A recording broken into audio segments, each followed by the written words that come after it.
정말 머리가 다 빠진 세올밖에 남지 않은 아저씨가 마지막으로 이발소에 갔습니다. 이발소 가가지고 아저씨 제 머리 세올 남았지만은 따주세요 그랬답니다. 이발소 아저씨가 황당해서 한 올 한 올 이제 이거를 세 개를 딸라고 했더니 실수해가지고 하나가 빠져버린 겁니다. 이 아저씨가 실망해가지고 그렇지만은 희망을 가지고 이제는 가름마를 해주시기 바랍니다. 가름마를 하다가 이 이발소 아저씨가 또 한 올을 빼뜨렸어요. 한 올밖에 남지 않았습니다. 그랬더니 실망한 이 대머리 아저씨가 하나라도 남은 거 무스 발라가지고 세워주세요 그랬답니다. 근데 또 이거를 정성을 다해 세우다가 또 그거마저 빠졌어요. 그랬더니 정말 이제는 큰일 났다 생각했는데 이 대머리 아저씨가 이제는 잡보자기 하면서 아저씨 이마에 광이라도 내주세요. 네, 그리고 돌아왔답니다. 참 여러분, 우리 머리카락에 대한 오늘 이제 말씀을 함께 나누는데 따라볼까요? 머리에 삭도를 내지 말라. 참 우리가 동남아 여행을 요새 많이 다니는데요. 우리가 동남아에 하나의 주의할 사항이 하나 있어요. 그거는 여러분들이 가서 아이들의 머리에 이쁘다고 머리를 쓰다듬거나 하면은 큰일 납니다. 부모님들이 막 화를 냅니다. 왜냐하면은 영혼이 머리에 있다고 생각하는 사람들이 동남아 사람들이에요. 그래서 머리를 만지면은 길을 막는다고 생각하고 영혼을 자라지 못하게 한다고 생각해서 아주 싫어하는 겁니다. 태국이나 또 베트남이나 또 필리핀 사람들도 마찬가지죠. 그래서 이제 이 머리라고 하는 것이 얼마나 중요한지, 또 그 머리에 있는 머리카락, 여러분 이것이 요즘 특별히 여러 가지 뉴스에 보면은 범죄 현장에 머리카락 한 올 가지고 범인을 잡는 그런 일이 생겨지고 있어요. 이 머리카락 한 올이지만은 머리카락 한 올에는 DNA 검사를 할 수 있고요, 유전자 검사를 할 수 있고요, 약물 복용 검사도 할 수 있어요. 그래서 예를 들면 연예인이 자동차 음주 사고를 냈어요. 근데 도망갔습니다. 근데 머리카락을 채취해 가지고요, 이 사람이 술을 먹었었는지 마약을 했는지 이것을 측정할 수 있다고 합니다. 그래서 머리카락 한 올 안에는 한 10개월 정도간에 걸친 인체의 건강 정보가 고스란히 이 머리카락 한 올에 저장되어 있다는 얘기입니다. 참 이 머리카락이 참 많은 것을 담고 있다는 얘기죠.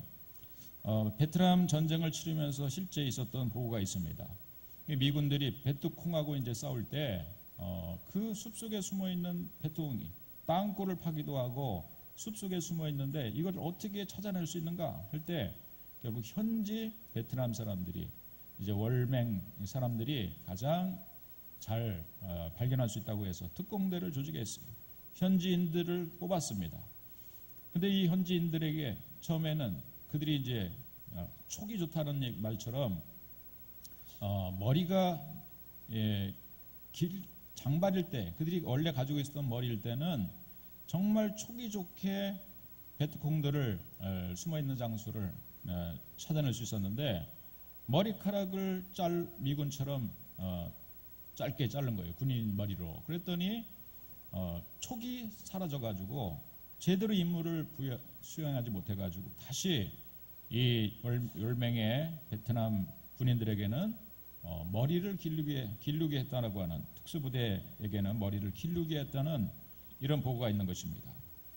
머리카락이라고 하는 것이 결국 뭔가 사람이 오감이 있는데 그 오감의 하나의 안테나 구실을 이제 했다라고 하는 이런 보고를 우리가 들을 수 있었습니다. 우리가 성경 말씀에 오늘 보면은요, 이 머리라고 하는 이 머리카락 안에는 하나님이 그와 함께 하실 때 또 그에게 영광이 하나님께 머물러 계신다, 이런 의미에서 머리를 길리우는 이러한 풍습을 유대인들이 가지고 있었어요. 그러나 반대로 엘리사 같은 경우에는 머리를 기르고 싶어도 기르지 못했어요. 대머리가 된 겁니다. 그런데 이거를 아이들이요, 이 하나님의 종 엘리사를 놀린 겁니다. 대머리요 대머리 하면 놀렸어요. 여러분 참 조심해야 됩니다. 제가 머리가 다 빠지더라도 여러분 저를 놀리면 안 됩니다. 이제 나중에 이 엘리사를 대머리라고 놀렸는데 앙콤이 나와가지고 이 어린아이들을 다 죽인 겁니다. 참 이런 사건의 기사를 보면서 하나님이 왜 그렇게 그런 조처를 하셨을까 참 이해가 안 되는 그런 대목들이 사실은 성경 안에 숨어 있는 거예요. 백발은 영화의 면류관이다라고 하는 말이 있습니다. 나이가 들어서 머리가 하얘지는 것도 그것도 영광의 면류관이라고 표현했어요. 그래서 이 유대인들에게는 머리가 길리운 것은 하나님이 함께 하신다라고 하는 사인이고 증거였어요. 반대로 이제 자기 집안 가운데 우울한 일이 벌어졌습니다. 때로는 죽음이 그 가정을 덮습니다. 그래서 자녀가 죽습니다. 이런 끔찍한 일이 벌어지면 그들이 하는 일은 머리를 미는 행위였어요. 이제 하나님의 영광이 우리 가정에서 떠났다. 하나님이 우리와 함께하지 않는다. 그러면서 해통해하면서 머리를 밀었다고 하는 기사를 우리가 성경을 통해 볼 수가 있는 것입니다. 자, 우리가 이제 사사기 말씀에 들어와서요. 오늘 특별히 우리가 잘 알고 있는 이 삼손에 대한 얘기가 이제 시작이 됩니다. 어렸을 때 이 삼손은 출산하기 전부터 어렸을 때보다도 더 전인 아이의 부모인 마누아라고 하는 자가 그의 아내와 임신하지 못했을 때 출산하지 못하더니라고 시작이 되죠. 그런데 어느 순간에 여호와의 사자가 그에게 나타나서 그에게 이르되 보라 내가 본래 임신하지 못함으로 출산하지 못하였으나 이제 임신하여 아들을 낳으리니 이 잉태하지 못하는 가정에 하나님께서는 특별한 은혜를 주셔서 너는 원래는 임신하지 못하는 가정이었지만은 내가 너희 가정에 특별한 은혜를 베풀어서 이제 너희의 가정에 생명이 태어날 것이다. 그렇지만 하나의 전제가 있다. 이 아이는 특별한 이 나라에 이 40여 년 동안 지금 블레셋의 합제민돼서 살고 있었지만은 그러나 너희 민족을 구원하기 위해서 내가 너를 사랑하는 증거로서 이제 너의 가정에 태어난 아이는 하나님 앞에 나신으로 드려라 라고 하는 것이 임신을 하고 아기를 주는 하나님의 전제 조건이었다는 사실이에요. 여러분 이 나신이라고 하는 것은 어떤 것입니까? 나신이라고 하는 것은 구별되다 이런 의미를 가지고 있는 겁니다. 이 아이는 특별한 하나님과의 관계 속에서 태어난 아이기 때문에 이 아이는 세상 사람들과 다른 아이다.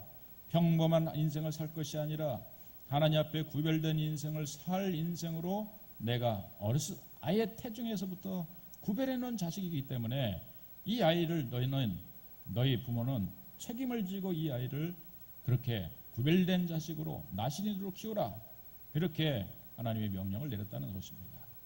여러분 이런 명령이 단지 여러분 오늘 삼손에게만 주어진 명령입니까? 오늘 이 자리에 있는 우리 푸른계 믿음의 권속들의 자녀들은 하나님께서 만세전부터 예정하여 택하여 부르심을 받고 특별한 하나님의 계획 속에서 한 생명 한 생명이 태어나게 된 줄로 믿습니다. 할렐루야.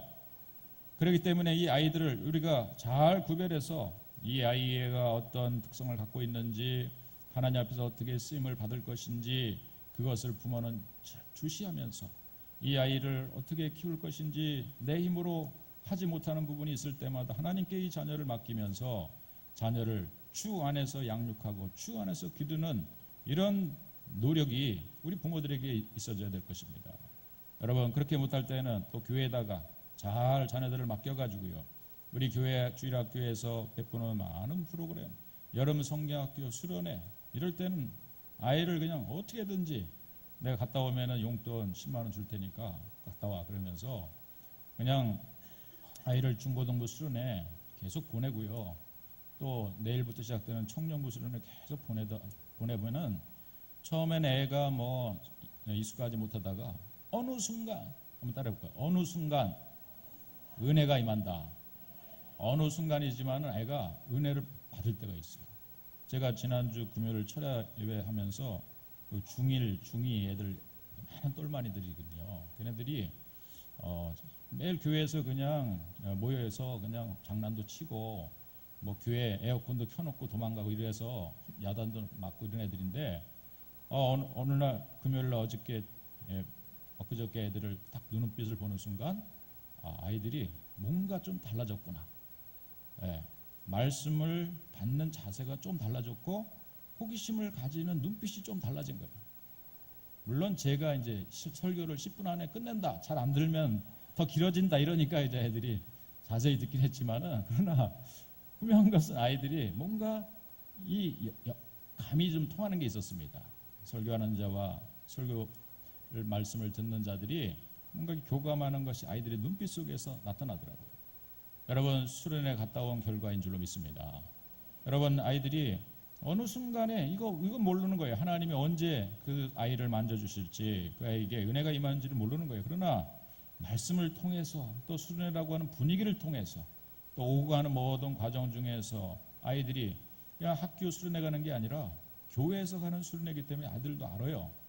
내가 뭔가 가서 뭔가 좀 은혜를 받아야 된다, 이런 마음의 자세를 아이들이 조금은 갖고 다닙니다. 그렇기 때문에 그 순간에 어떤 강사를 통해든지, 어떤 순간이든지, 기도회를 하는 자리든지, 뭐 아이들이 특강을 듣는 시간이든지, 어느 순간에 영적인 접촉종이 스파크가 일어나는 순간이 있다는 거예요. 여러분, 그렇게 되면은 그 순간 때문에 우리가 수많은 여러분 물질을 좀 투자해 가면서 우리가 수련회를 보내는 거죠. 그러니까 여러분, 어떤 일이 있더라도 수련회 좀 여러분 막 요즘은 애들이 통하는 거는 용돈 준다 그래야 됩니다. 뭐 때려서도 안 되고, 이제는 아이들이 그래서 갔다 오면은 회비는 2만 원이지만은 갔다 오면은 10만 준다, 이렇게 되면은 아이들이 여러분 움직이기 시작하죠. 돈 앞에 장사 없다는 말이 여기서 통합니다. 그래서 아이들을 수련회에 꼭 보내주시기를 부탁을 드리겠습니다. 이제 이미 중고등부 뭐 아이들 다 끝났지만은 청년부 수련회가 남았어요. 우리 교회 보면은 청년부 자녀를 둔 부모님이 많습니다.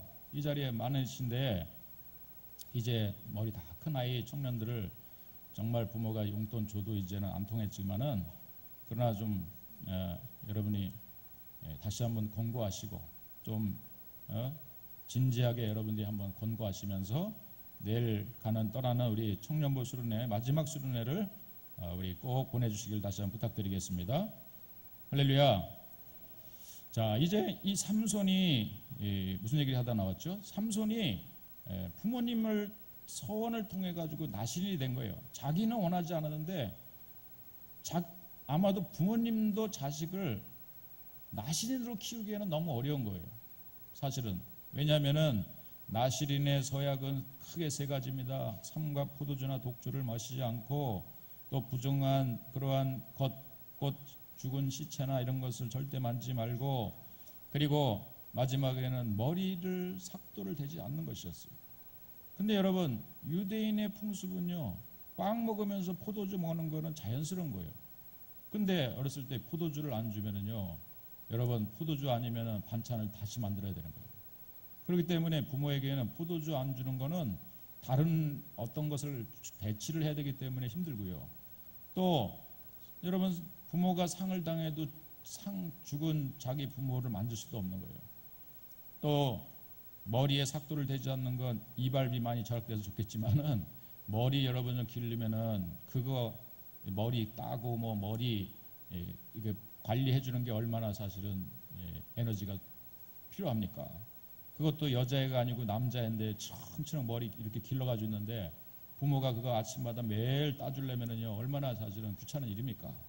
그런데 그렇게 해야만 이것이 하나님께 구별된, 하나님이 명령한, 물론 이것은 민수기 6장 말씀이나 이런 것은 나실인 서약의 기준이었지만, 하나님이 그 나실인 서약의 율법을 다시 들고 나와서 이 만화 가정 가운데 태어난 어린 자에게 그러한 소원을 하도록 한 거예요.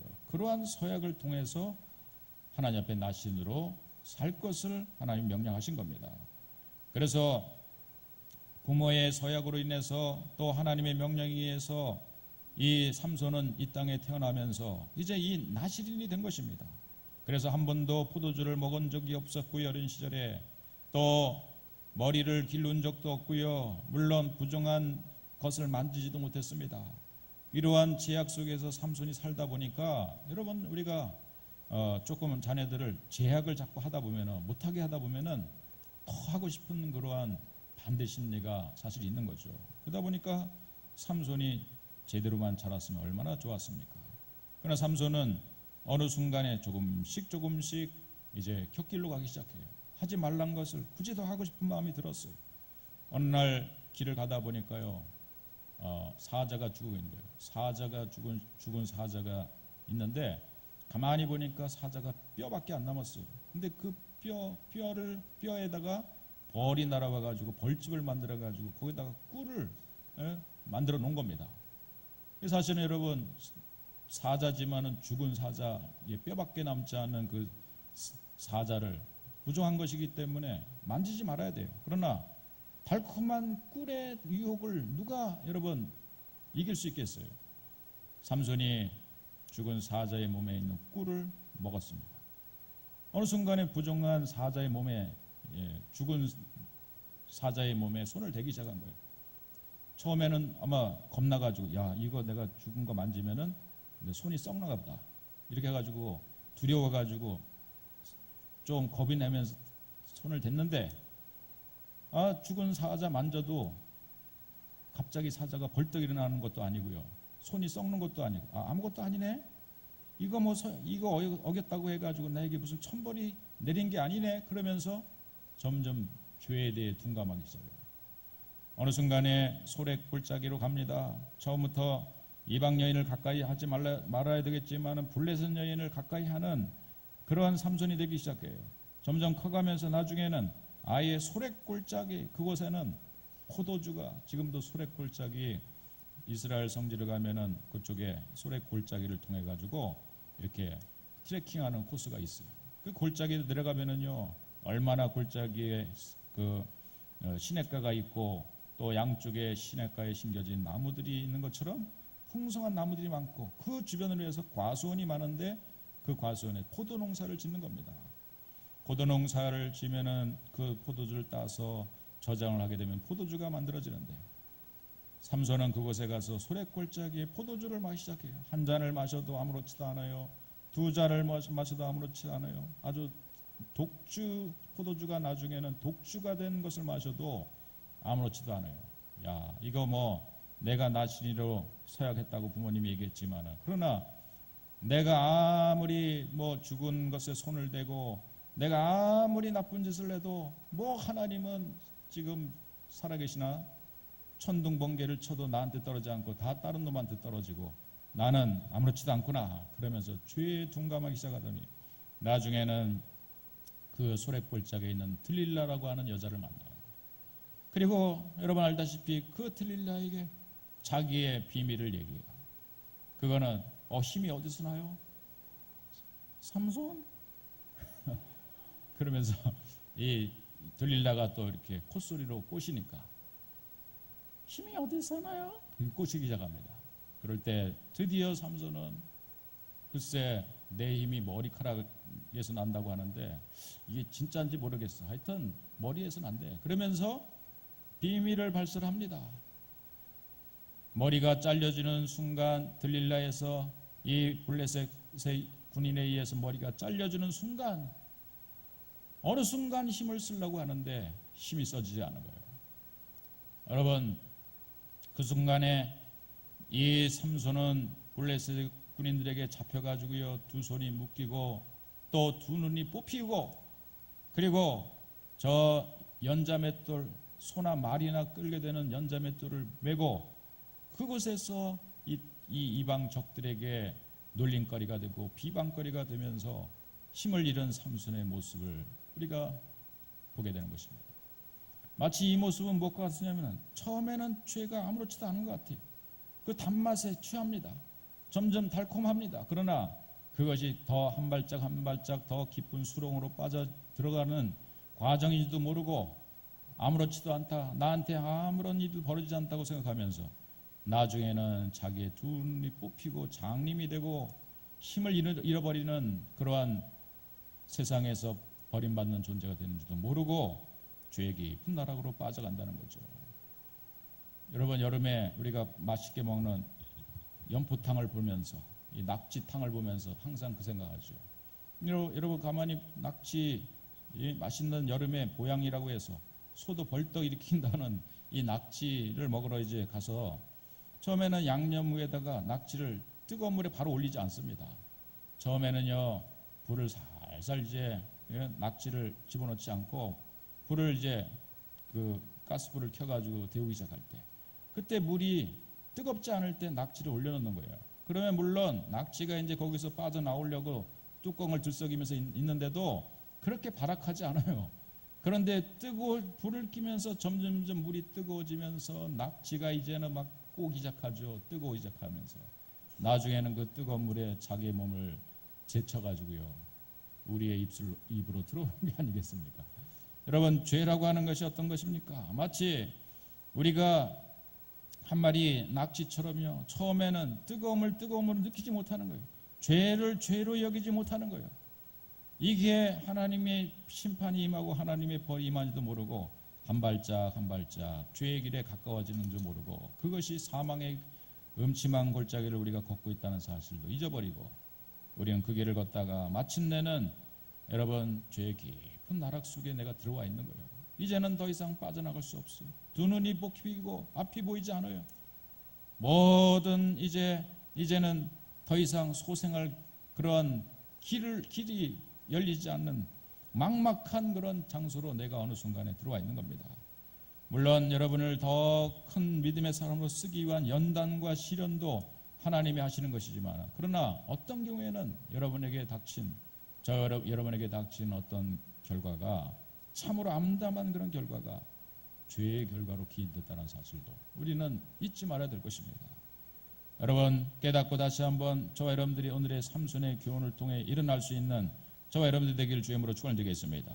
이렇게 삼손은 이제 눈이 뽑히고 그리고 이방 블레셋 사람들의 앞에서 큰 정말 조롱거리가 될 수밖에 없는 그 상황으로 빠져드는 것은 마지막 머리카락이 잘리우는 그 순간이 되어졌다는 거죠. 여러분, 우리가 이것을 어떻게 생각해 볼 수 있을까요? 머리카락이라고 하는 의미가 사실은 우리가 가만히 생각해 보면은 포도주와 독주를 마시지 않는, 이게 술을 먹지 않는 것은 이해가 됩니다. 영적으로 깨어 있고 우리가 성령에 취해야지 술 취하지 말라, 이는 방탕한 것이니 하면서 술 취하지 말라고 말씀하셨으니까 포도주와 독주를 마시지 않는 것을 나실인에 구별된 의식으로 준 것도 이해가 돼요. 또 죽은 시체를 가까이 하는 것은 영적으로 조금만 생각해 보면은 죽은 자와 가까이 하지 말라고 그랬어요. 예수님께서도 자기의 제자들 가운데 한 명이 장례가 났어요. 그랬더니 부모의 상입니다. 얼마나 중요한 일입니까? 그랬더니 죽은 자는 죽은 자에게 맡기고 산 자는 나를 따르라 그러면서 장례식도 가지 못하게 했어요. 이거 얼마나 여러분 그런 경우에 우리가 의미를 본다면은 죽은 자는 죽은 자에게 맡기고 산 자는 나를 따르라. 살아있는 사람들이 산 자와 가까이 해야지 죽은 자와 가까이하고 또 죽음하고 가까이 지내고 죽을 것과 심판당하고 영 죽을 것에 우리가 자꾸 가까이 하면서 살아간다면은 우리에게는 생명의 기운을 빼앗기고 마는 거예요. 그러니까 하나님께서는 더 생명적인 것에 가까이 하라는 거죠. 생명과 가까이 하라는 것입니다. 그래서 우리가 어린아이하고 가까이 하고 있으면은요 더 여기 힘을 얻어요. 주일학교 여러분 수련회 하고 나고 우리 중고등부 수련회 같이 참여해가지고 제가 일부러 거기까지 찾아갑니다.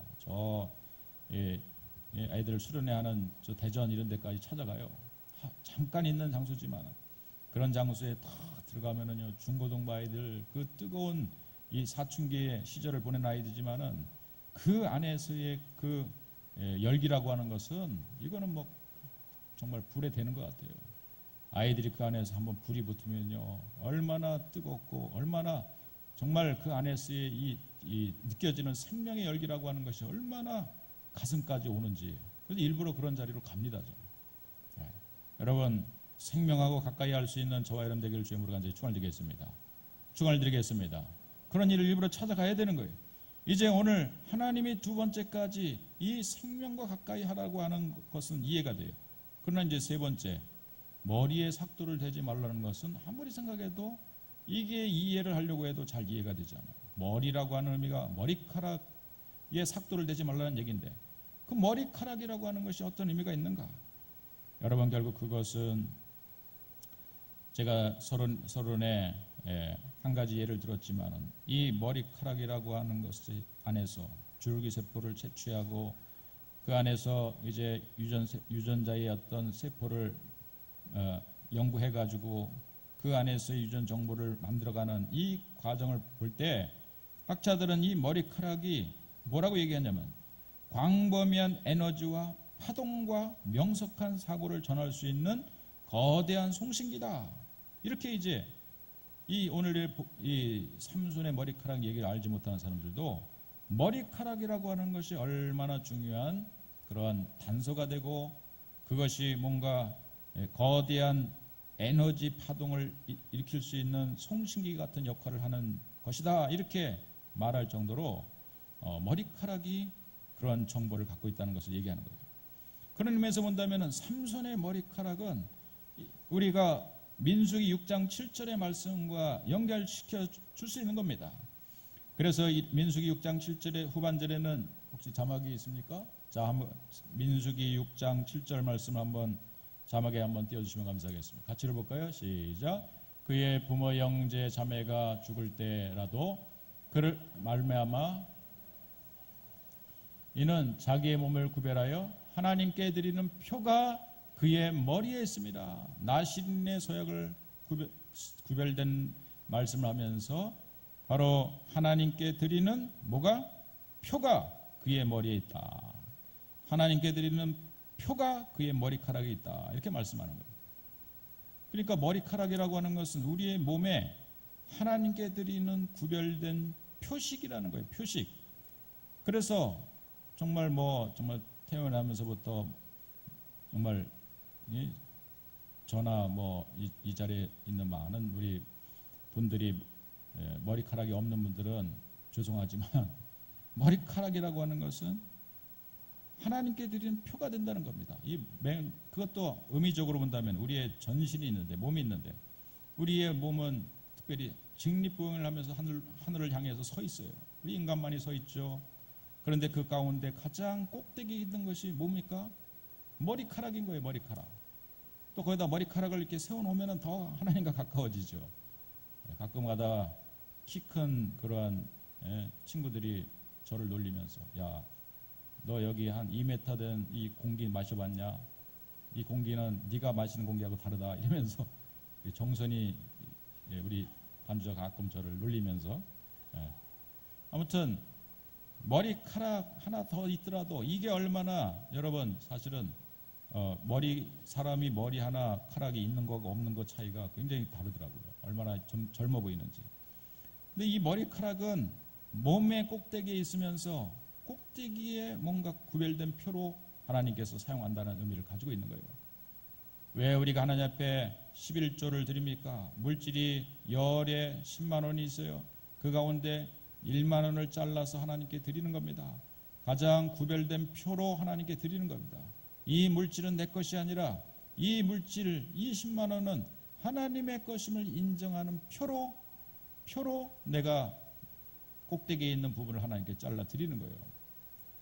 여러분, 별거 아니지만은 이렇게 하나님 앞에 구별된 표로 하나님께 머리카락으로 하나님께서 받으시겠다는 겁니다.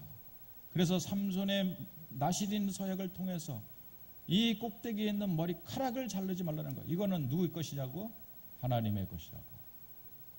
그렇기 때문에 머리카락을 자르지 않은 것은 그 몸 전체가 다 하나님의 것을 인정하면서 살라는 것입니다. 단지 머리카락을 자르지 않는 걸로 끝나는 게 아니에요. 내 몸은 다 하나님의 것이다. 이 몸 전체는 다 구별된 하나님의 것임을 인정하며 살라라고 하는 그러한 삶의 헌신과 표시를 머리카락을 자르지 않은 거예요. 옛날 사람들 신체 발부는 뭐라고요? 수지부모다. 그러면서 머리카락을 옛날 사람도 자르지 않았고요. 이것이 성경하고 관련된 것이 아니지만은 그럼에도 불구하고 옛날 사람들은 특별히 도사들은요 이상하게도 머리카락이 길어요. 도사 산에 사는 도사들 있지 않습니까? 그래서 머리카락을 물론 이제 거기까지 이발할 돈이 없어서 그래서 그 이발사가 없어서 그런 것도 있지만은 가끔 TV에 보면은 나는 자연이다 그래가지고 이런 사는 사람들은 대부분 머리카락을 길게 들여가지고요 뭔가 그러한 모습을 하고 있어요. 머리카락, 여러분, 이것은 하나님께 드리는 표라는 것입니다. 오늘 우리들에게 있어서 과연 그렇다면 다 머리를 자르지 않고 다 남자나 여자 머리카락을 길러야 된다는 얘기입니까? 그러면 머리가 없는 사람들이나 대머리 아저씨나 머리가 또 하얗게 된 할머니들이나 또 머리카락이 듬성듬성 나는 저나 여러분 어떻게 합니까? 여러분, 이것은 구약의 하나의 율법일 수 있는데 이것이 오늘 이 시대에 우리는 어떻게 표현될 수 있냐면 하나님께 드리는 표로, 하나님과 드리는 표 하나가 마치 하나님과 교통하는 표가 된다는 겁니다. 하나님께 교류하는 하나의 상징이 된다는 거예요. 우리가 이 시대에는, 이 신약의 시대 가운데는 예수님이 십자가에 달려 죽으시고 사흘 만에 부활하셔서 산 제사로 온전히 하나님 앞에 드렸기 때문에 모든 율법은 폐해지고 예수의 이름의 권세만 남게 된 거예요. 그래서 오늘 시대에 살아가는 하나님의 백성들은 오늘 우리의 모든 일거수일투족에 예수님의 이름으로 우리가 나아간다면, 예수님의 이름을 부르면서 우리가 모든 일을 행한다면 여러분, 그것은 하나님 앞에 구별된 표가 되는 것이고 구별된 삶을 사는 그런 자세가 이루어지게 되는 줄로 믿습니다. 무슨 얘기입니까? 저 성전 미문에 앉아있던 안진뱅이, 평생 동안 한 번도 일어나지 않은 안진뱅이가 이제 성령으로 세례받은 이 베드로와 요한이 미문에 앉아있는 안진뱅이를 향해서 가는데 한 푼만 주셔요. 그러면서 손을 내미는 안진뱅이에게 은과 금은 내게 없거니와 내게 있는 것을 너에게 준다. 내게 있는 표를 너한테 준다. 그 표는 바로 예수 이름이다. 예수 그리스도의 이름이다. 그 예수 그리스도의 이름으로 내가 명하노니 그 자리에서 일어나라. 할렐루야. 그랬을 때에 안진뱅이가 벌떡 일어나는 그러한 기적이 일어났다는 사실입니다. 삼손의 머리카락이 있기 때문에 가서 힘을 쓰고 그야말로 이 삼손이 그냥 장수가 되는 것처럼 이 시대에 우리가, 이 신약의 시대에 살고 있는 우리가 삼손처럼 힘을 쓰고 삼손처럼 능력을 나타낼 수 있는 것은 다른 것이 아니에요. 예수의 이름의 권세로 우리가 나갈 수 있다는 사실이에요. 예수의 이름으로 부르면 그것이 능력이 되는 것이고, 우리가 세상에서도 많은 봉사하고 헌신도 나가서 이 여름에도 저 해외까지 나가서 의료 봉사하고 그렇습니다. 그러나 그것은 자기 의를 쌓는 일이에요. 그러나 예수의 이름으로 우리가 가까운 데 가서 여러분 작은 선교 활동을 하고요. 예수의 이름으로 우리가 또 다른 사람을 도와주기도 하고요. 예수의 이름으로 우리가 기도하고요. 예수의 이름으로 하나님 앞에 예배를 드리는 이 자리에 우리가 하나님 앞에 예수의 이름이라고 하는 표를 가지고 하나님이 우리가 구별된 삶을 사는 거예요. 우리의 말에도 구별된 표시를 하나님께 드린 것이고 또 우리의 행동에도 예수의 이름으로 모든 것을 행하면은 여러분 우리는 그 삶이 하나님께 구별된 표로 하나님이 받으시겠다는 것입니다. 예수의 이름으로 행하고 예수의 이름으로 기도하고 예수의 이름으로 삶을 살아갈 수 있는 저와 여러분 되길 주의 이름으로 축원드리겠습니다.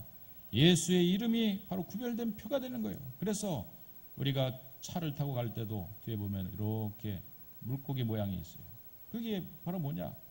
예수는 주라고 하는 표라는 거예요. 아주 초대교회 시절에 카타콤이라고 하는 묘지에 들어갈 때 그 표식이 있는 사람 손바닥에다 물고기 표를 싹 그려요. 그것이 헬라어로는 예수는 주라고 하는 그 표가 그 안에 숨겨져 있는데 그것을 보여주면은 그 사람을 예배실에 입장을 시킨 거예요. 여러분 예수 그리스도의 이름의 권세를 가지고 승리하기를 주님으로 간절히 축원드리겠습니다. 바로 이러한 이 시대에는 머리카락이 대신해서 예수의 이름으로 우리가 사는 거예요. 이것은 바로 하나님과 우리가 삼손의 머리카락은 하나님과 교통하는 표라고 얘기를 했어요. 이 시대에 우리는 예수의 이름의 권세를 가지고 하나님과 교통하며 교제합니다. 하나님과 교통하는 것이 얼마나 중요합니까? 하나님과 교통하지 않으면 우리는 살 수가 없는 거예요.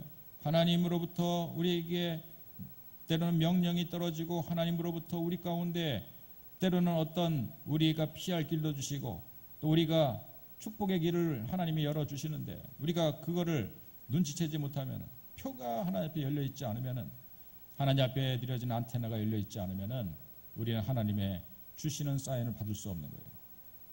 삼손의 머리카락은 하나님 앞에 열려진 안테나 같은 역할이었어요. 여러분 우리가 옛날에 보면은 이 TV를 시청할 때 옛날에는 텔레비죠. 텔레비 보일 때 이 지붕에 꼭 안테나 하나씩 다 있었잖아요. 그래서 이제 어느 순간 바람에 안테나가 흔들려가지고 TV가 칙하고 안 나오면은 어떻게 합니까?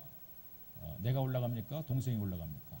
꼭 동생을 시키잖아요. 야, 네가 가벼우니까 올라가. 그래가지고 나는 밑에 텔레비에 이렇게 있고 문 열어놓고 돌려봐. 오른쪽으로 돌려. 그러면 막 돌리면 더 왼쪽 더 돌려. 그래가지고 보니까 딱 신호가 맞출 때가 있어요. 됐어.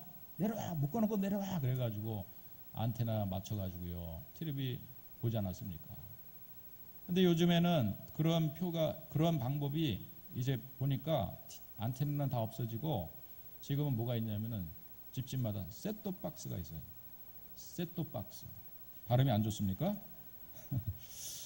예, 정확한 영어 발음을 다시 한번 여러분에게 알려드리겠습니다. 셋톱 박스, STB 약자로.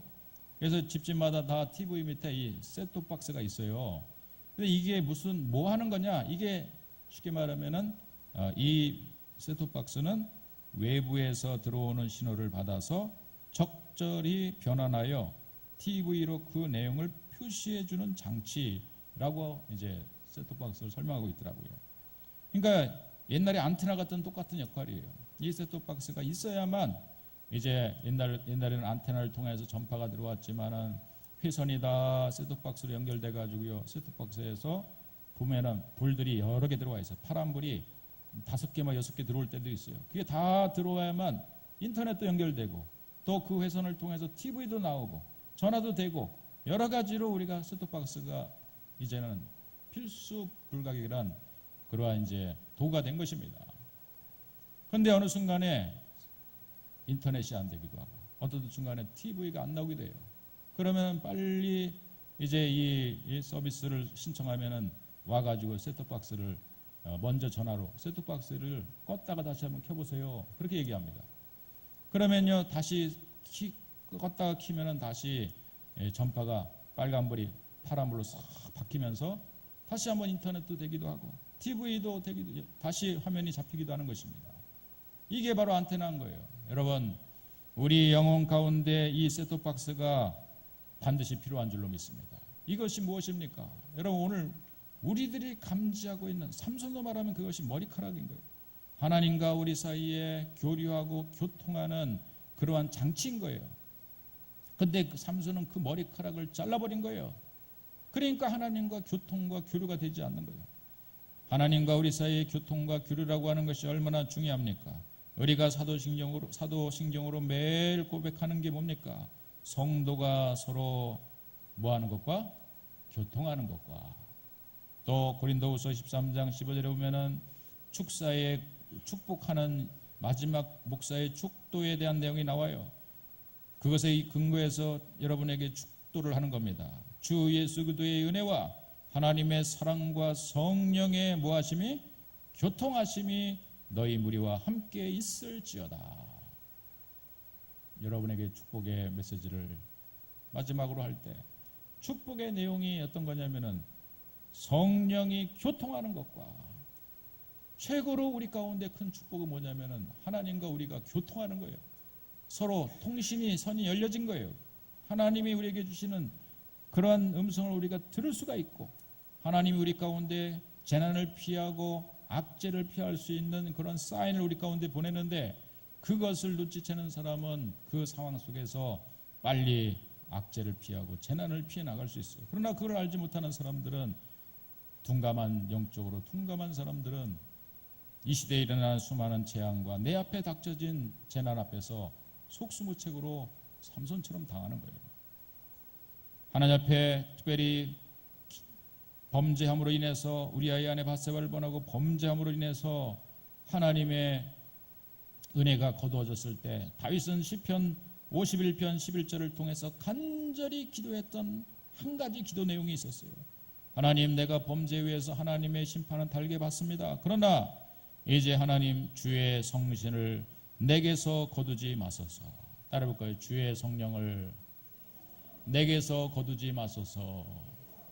이게 간절한 다윗의 기도예요. 내가 잘못한 죄에 대해서는 달게 받겠습니다. 그러나 주의 성령을 나에게 거두지 마소서. 성령님과 오늘도 교통하고 있는데 성령님이 나를 떠나가신다면, 성령님이 나와 교통하는 이 통신망이 끊어진다면 나는 속절없이 이 세상에 낙오자로 살 수밖에 없습니다. 나의 머리에 있는 성령의 신을 거두지 마소서 하면서 간절히 기도했다는 거예요. 예수님이 제자들의 발을 마지막 만찬을 앞두고 씻겨줄 때 베드로가 예수님께 얘기합니다. 주여, 내가 주의 발을 씻겨줘야 되는데 주님이 나의 발을 어떻게 씻겨줍니까?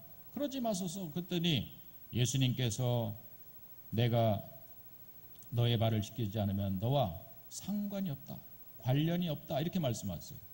여러분, 이 베드로가 3년 동안 예수님을 쫓아다녔는데 나와 너하고 상관이 없다, 이런 말이 얼마나 무서운 얘기입니까? 평생 동안 내가 주님을 따르고 오늘 푸른교회를 섬기며 교회를 다녔는데 예수님의 말씀이 너와 나하고 뭔 상관이 있냐? 나하고 너하고는 상관이 없다.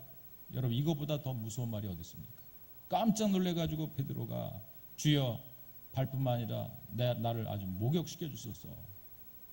그랬더니 예수님이 이미 목욕한 자는 발밖에 씻을 곳이 없다 하면서 베드로의 발을 씻겨줄 때 베드로는 정말 예수님 앞에 자기의 발을 내미는 것은 정말 이거 좀 송구스러운 것이지만은 자기의 발을 예수님께 내밀어요.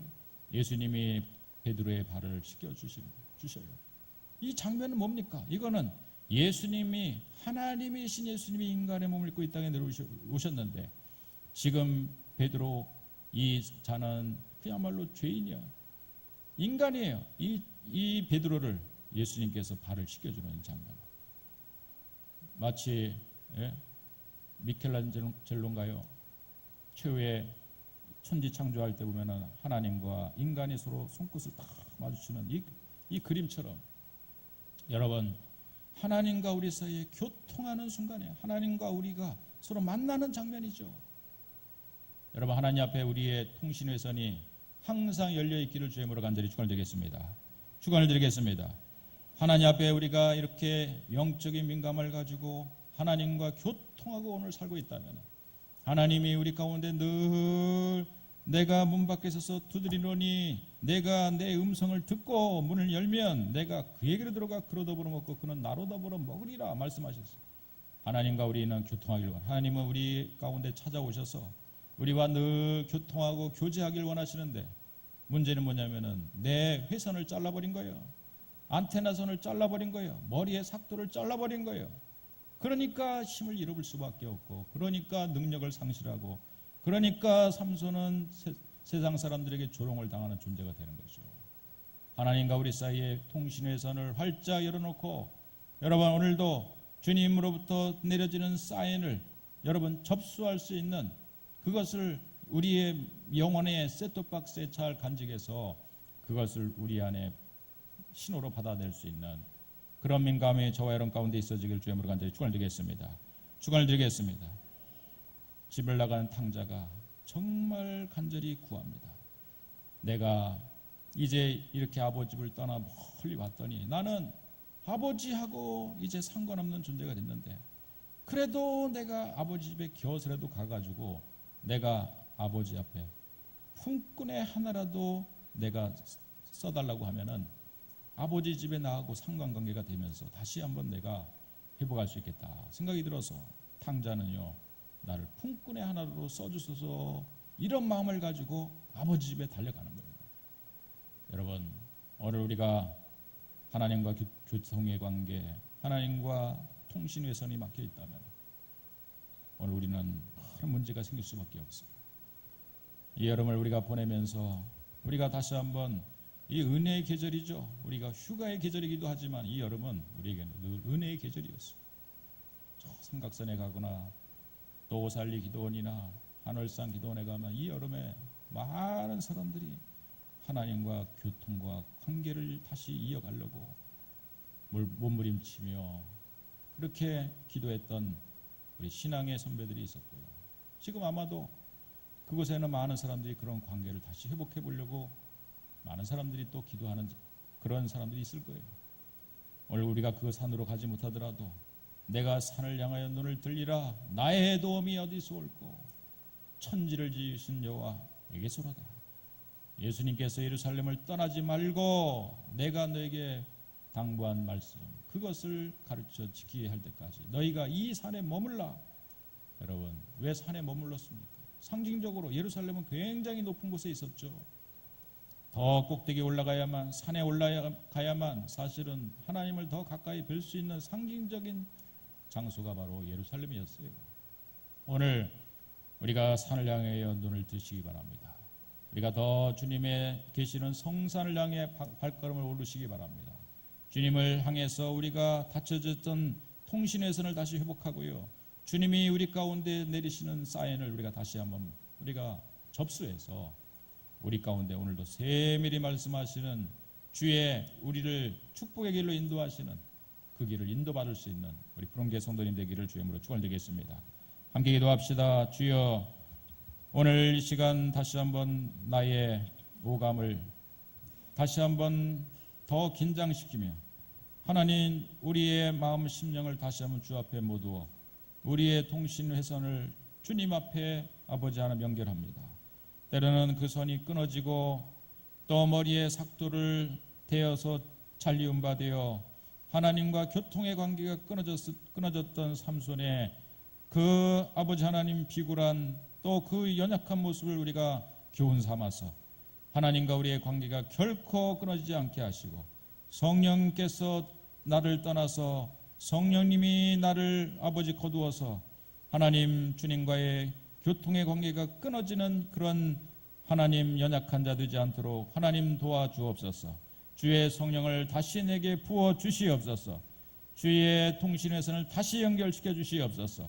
그래서 다시 주님과 더 긴밀하게 연결되게 하시고 주의 음성을 듣는 자 되게 하시고 주의 보여주시는 환상을 보는 자 되게 하여 주시고 주의 비전을 보는 자들 되게 하여 주셔서 우리 푸른계 이 여름을 마치고 난 후에 다시 한번 새로운 소망과 꿈을 가지고 도약하며 나갈 수 있는 우리 모두 될 수 있도록 주여 축복하여 주시옵소서.